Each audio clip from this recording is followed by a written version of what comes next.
24 urte ditut, Ermukoan naz, eta Jure Antiespezista taldean nau sortu zenetik 2017 urtean.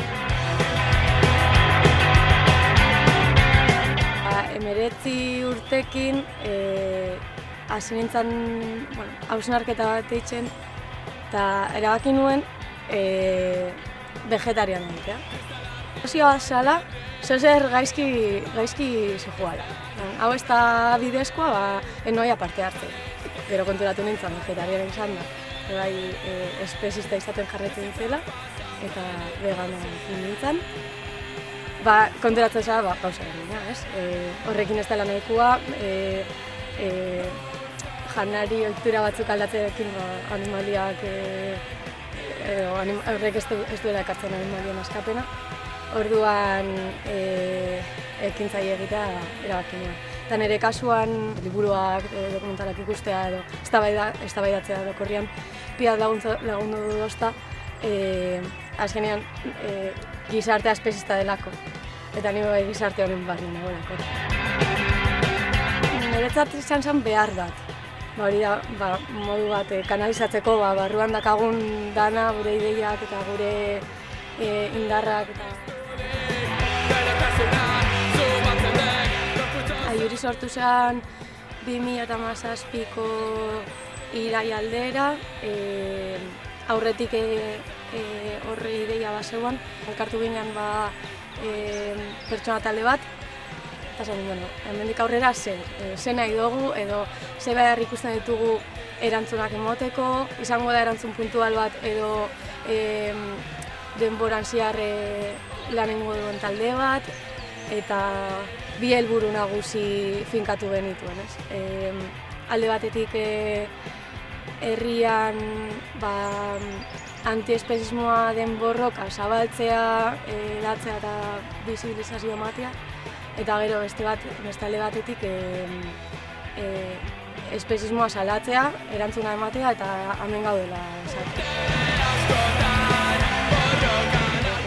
Zineforumak, mintzodromoak, taulakoak eta gero bebai kaletan presente egotea guretzat oso garrantzitsua da. Beti kartelak, pankartak eta bigarren helburu hori betetzeko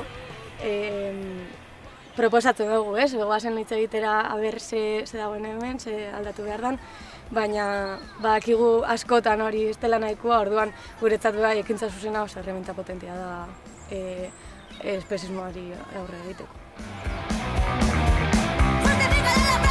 Hasieratik oso argi eduki dugu nahiz fokua antiespezismoan jarri, ez dugula ulertzen antiespezismo hori feminista ez bada edo antikapitalista ez bada. Orduan, bai talde barruan, bai kanpora begira egiten duguna saiatzen gara beti hori lantzen, ez?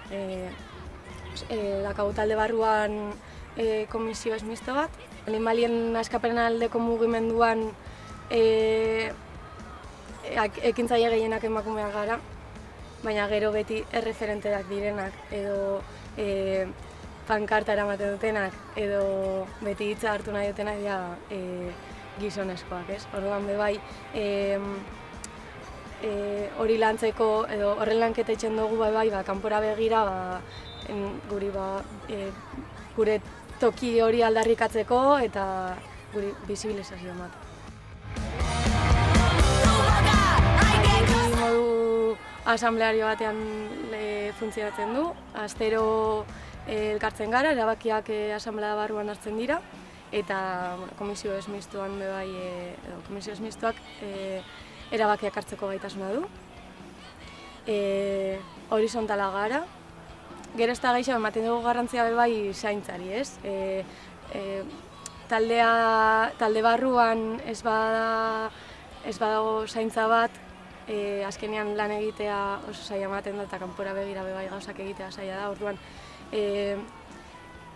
egin behar badia, batzutan egite dutu asamblea espezifikoak zaintzarako, hori lantzeko eta gure artean ondo gaudela bermatzeko edo arazorik badaude konpontzeko lan egitea ez pasaude ondo edo taldeko batekin ez pasara ondo sentitzen, edo zer gertatu bada, baina geratzen bada hor, gauzak, edo komunikazioa ahalbidetzen.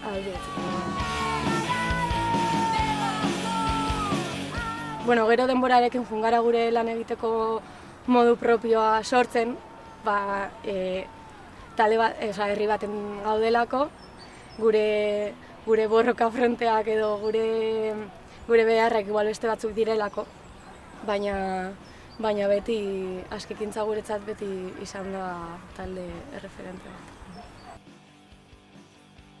Gure sentsazioa da ez dugula nahikoa egiten, edo egin behar dela gehiago ez, porque azkenean hainbeste gauza dauz egiteko, baina gero atzera begira eta uste dut denbora gutxian gure eragina oso handia izan dela herrian. Azkenean gure presentzia soilarekin asko egiten dugula, eta bai beste taldeetako pertsonek bai herrian behintzat eztabaida hori zabaldu dela, eta lehen ez zeuan.